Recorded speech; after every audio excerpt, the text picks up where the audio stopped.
Hey there, Jenny here from Lovemore to Live, where we talk about relationships and getting you emotionally healthy so that all your relationships can be healthy, because what you are trickles down into everything else and everyone else around you.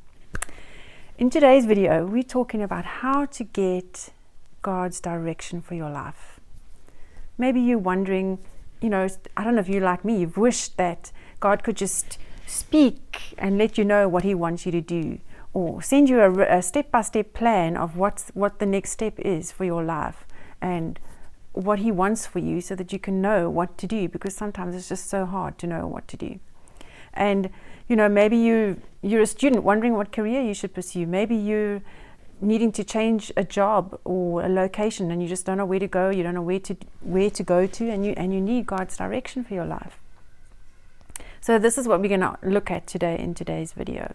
We're going to look at the 4 ways you can get God's direction for your life. So we'll start off with the first one, and that is trust that God will lead you, because He's promised.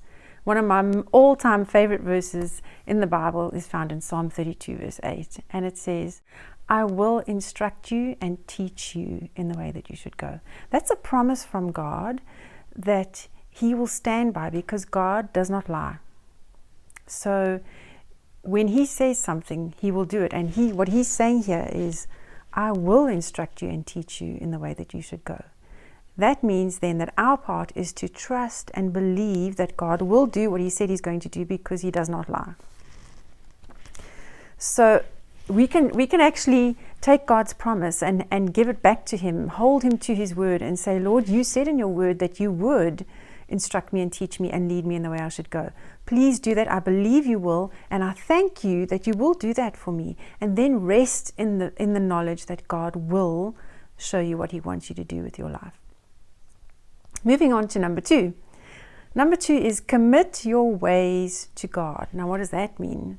Well, I think Proverbs 3 verse 6 explains that, and it says, acknowledge in all your ways, acknowledge Him, and He will direct your paths. So what does it mean to acknowledge God in all your ways?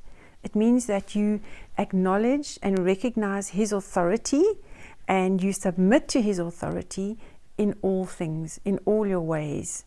In other words, and this is the tough part, this is allowing God to be in charge. It's you taking your hands off the wheel. In fact, it's you getting out of the driver's seat and allowing God to be in charge of your life, allowing God to decide for you what you should do, where you should go.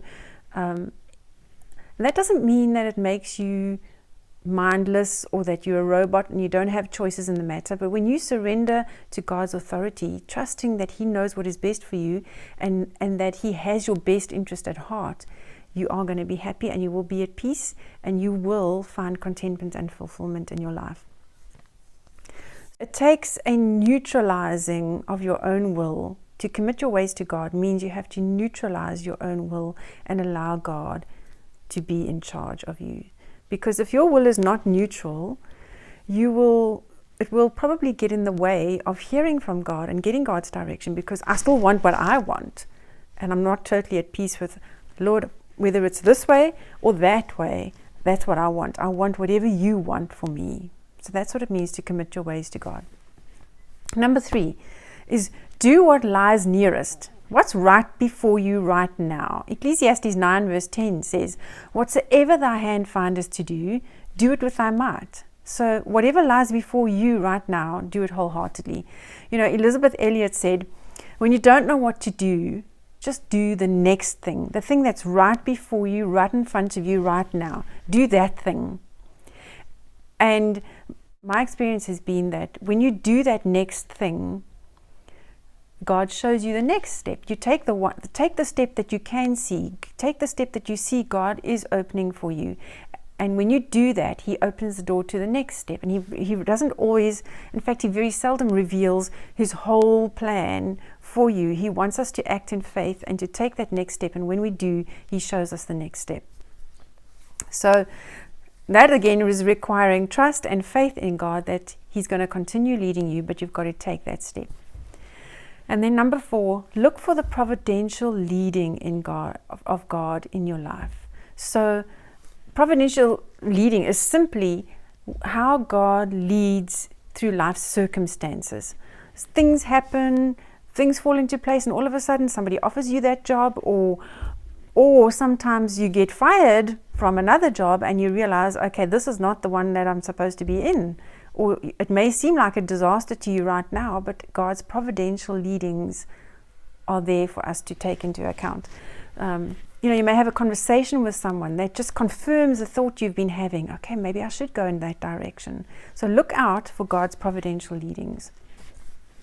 So in summary, the 4 ways to get God's direction for your life: trust that God will lead you, commit your ways to God, do what lies nearest, and look for God's providential leadings, and then follow the light that you do have. That's it for this video today. If you enjoyed it, please make YouTube happy and click the like button below, and also subscribe and click the bell so that you can receive notifications every time we post a new video. If you have a relationship question you want us to answer, please leave a comment below or send us an email. Our email address is in the description box below, and contact us so that we can answer your questions that you may have about any kind of relationship issue. See you in the next video. Bye.